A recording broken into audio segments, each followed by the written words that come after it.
नमस्कार। मैं हूं ब्रिजेश यादव और आप देख रहे हैं बुलंद आवाज। खबर मुख्तार अंसारी को लेकर के। वही मुख्तार अंसारी जो उत्तर प्रदेश के मऊ जनपद के 5 बार विधायक रहे, वही मुख्तार अंसारी जो 17 सालों से जेल में है।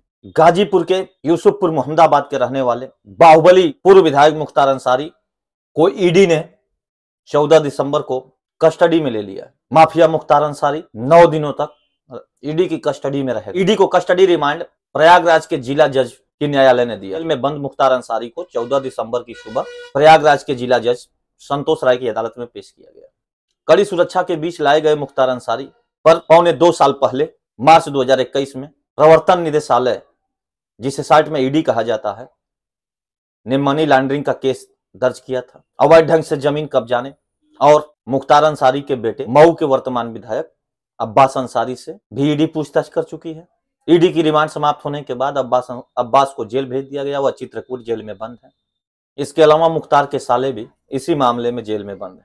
मुख्तार को ईडी की कस्टडी में देते समय जिला जज ने कहा कि 14 दिसंबर की दोपहर 1 बजे से लेकर 23 दिसंबर की दोपहर 2 बजे तक मुख्तार को ईडी की कस्टडी में रखा जाएगा। इस दौरान मनी लॉन्ड्रिंग केस से संबंधित मसलों में ईडी के अधिकारी मुख्तार से पूछताछ करेंगे। पूछताछ के दौरान कुछ ऐसे भी मामले सामने आएंगे जो पिछले दिनों मुख्तार के साले व बेटे अब्बास अंसारी से पूछे जा सके थे। अब्बास व उनके मामा ने ईडी को क्या जवाब दिया है और उन्हीं सवालों पर मुख्तार अंसारी का क्या कहना है, इस पर क्रॉस क्वेश्चन होंगे। मुख्तार को कस्टडी में देते समय अदालत ने कहा कि हिरासत की अवधि समाप्त होने के बाद न्यायिक अभिरक्षा के वक्त मुख्तार का मेडिकल परीक्षण कराया जाए। कस्टडी रिमांड मिलने के बाद मुख्तार अंसारी को ईडी कार्यालय ले जाया गया। वहां पहुंचते ही पूछताछ शुरू हो गई। मुख्तार को कस्टडी में लेने का आज दूसरा दिन है।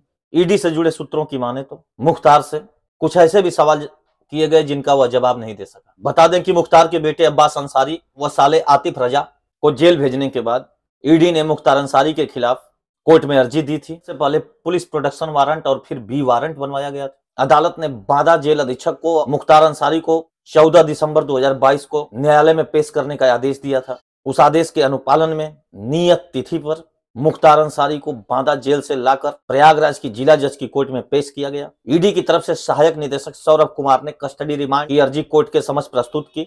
ईडी के विशेष लोक अभियोजक ओम प्रकाश मिश्र ने मुख्तार अंसारी को 14 दिन कस्टडी रिमांड में भेजने की मांग की। उनका तर्क था कि Mukhtar Ansari money laundering case में आरोपी है।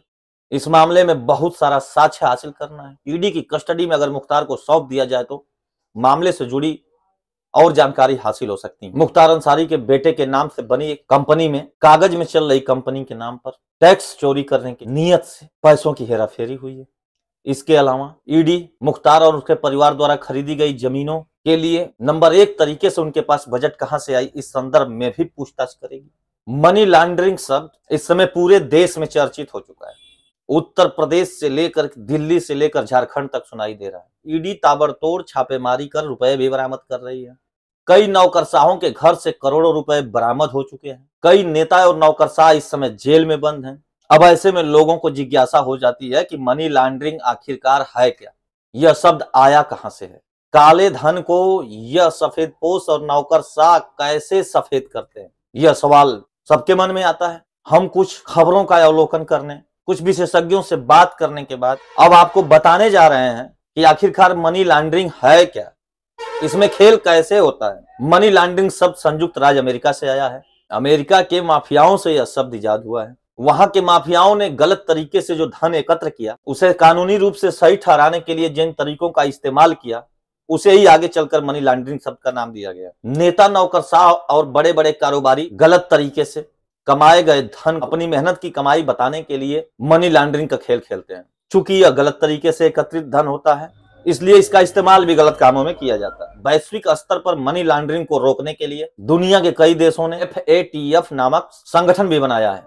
मनी लॉन्ड्रिंग का सहारा टैक्स चोरी के लिए भी किया जाता है। क्योंकि इससे सरकार को आर्थिक क्षति होती है, इसलिए सरकारी नजर में यह गलत कार्य माना जाता है। भारत में सरकार ने मनी लॉन्ड्रिंग पर नजर रखने के लिए प्रवर्तन निदेशालय का गठन किया है। इसी प्रवर्तन निदेशालय को साइट में ईडी कहा जाता है। इस शाखा में आर्थिक विशेषज्ञ शामिल हैं। यह संगठन गोपनीय तरीके से जानकारी एकत्रित करता है समय समय पर छापेमारी करता है, बरामद होने पर रुपयों को जब्त कर लेता है। इसके बाद आरोपियों के खिलाफ मुकदमा दर्ज करता है। अभी हाल ही में झारखंड में IAS पूजा सिंघल, मुख्यमंत्री हेमंत सोरेन के विधायक प्रतिनिधि पंकज मिश्रा, नेताओं नौकरशाहों के करीबी प्रेम प्रकाश जैसे दिग्गज नेता, कई अफसर, कई नेता, कई कारोबारी इस समय मनी लॉन्ड्रिंग केस में ही फंसे हुए हैं और जेल में बंद। यही नहीं, मुख्यमंत्री हेमंत सोरेन पर भी मनी लॉन्ड्रिंग का आरोप है। मनी लॉन्ड्रिंग के खेल में गलत तरीके से एकत्र किए गए धन को इस रूप में निवेश किया जाता है कि सरकार को यह पता ही न लगने पाए कि धन का असली स्रोत क्या है।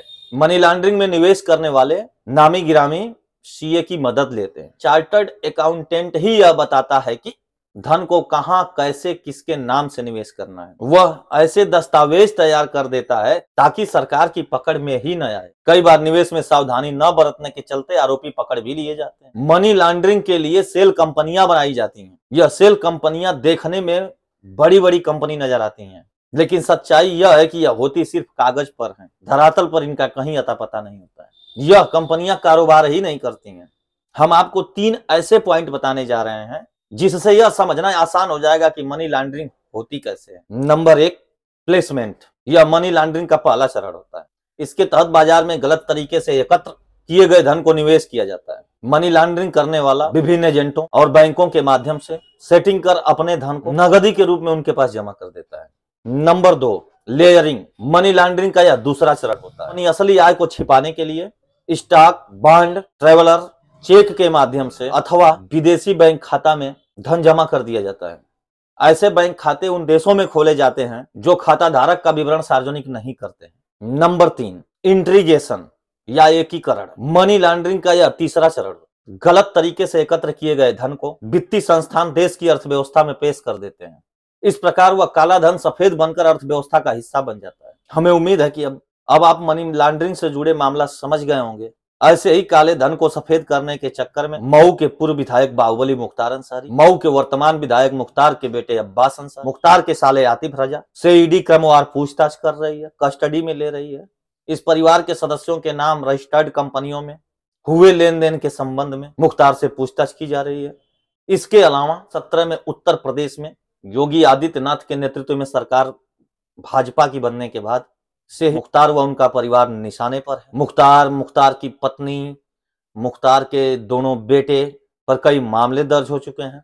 अब तक गाजीपुर से लगायत मऊ व अन्य जिलों में मुख्तार के सहयोगियों के खिलाफ भी प्रशासनिक चाबुक चल रहा है। मुख्तार से जुड़कर अवैध ढंग से अर्जित किए गए धन से बनाई गई संपत्ति को जब्त करने का अभियान जारी है। लोगों की निगाह अब इस तरफ टिकी हुई है कि ईडी मुख्तार अंसारी से क्या कबुलवा पाती है।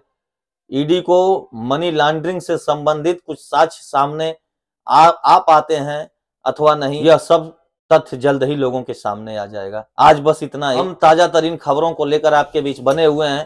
आप भी बुलंद आवाज के साथ निरंतर बने रहने के लिए हमारे चैनल को सब्सक्राइब जरूर करें। नमस्कार।